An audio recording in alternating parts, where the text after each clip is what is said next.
Je n'utiliserai pas cette assemblée pour nourrir des vendettas personnels.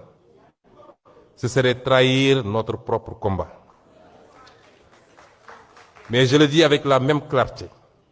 L'Assemblée nationale ne sera pas une chambre d'enregistrement. Elle contrôlera l'action gouvernementale.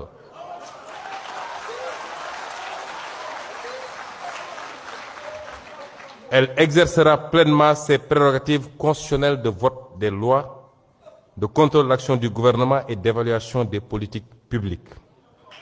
Elle défendra la transparence des finances publiques, la reddition des comptes et la souveraineté populaire.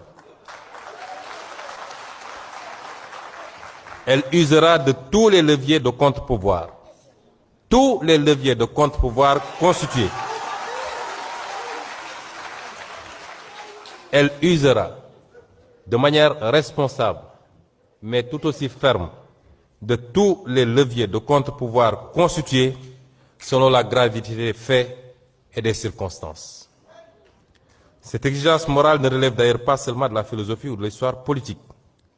Elle est profondément enracinée dans notre propre civilisation spirituelle. Le Coran enseigne qu'Allah vous commande de rendre les dépôts à leurs ayants droit. Et lorsque vous jugez entre des gens, de juger avec équité. Le pouvoir est donc un dépôt, une charge, une responsabilité devant les hommes et devant Dieu. Le calife Omar ibn Khattab craignait d'être tenu responsable. Craignait d'être tenu responsable devant Dieu si une mule trébuchait, faute de route entretenue. Voilà le sens véritable de l'éthique politique. Considérer que chaque injustice ignorée, chaque privilège toléré, chaque renoncement devant la vérité finit par fragiliser toute la communauté nationale. Mes chers collègues, nous sommes entrés dans une nouvelle phase de notre histoire politique.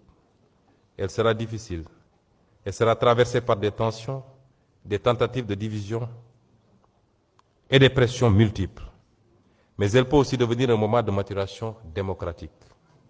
Le Sénégal doit montrer à l'Afrique qu'une crise politique peut être affrontée sans haine, sans violence et sans effondrement institutionnel. Nous devons prouver qu'un peuple africain peut débattre fermement sans détruire son propre État. Nous devons démontrer que la fidélité aux principes est plus forte que les calculs de circonstances. Je tends la main à tous les députés de cette Assemblée, majorité comme opposition. Car au-dessus des appartenances partisanes, il existe une exigence supérieure, celle qui consiste à préserver la République,